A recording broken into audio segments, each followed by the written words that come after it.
করা হলো কেন? মুখ্যমন্ত্রী জবাব দাও। সারা রাজ্যে গণপিটুনি চলছে কেন? মুখ্যমন্ত্রী জবাব দাও।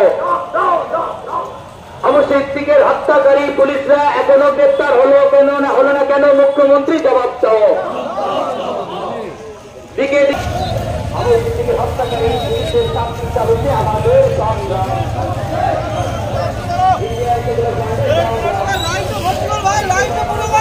আজকে লোক লাগে বলো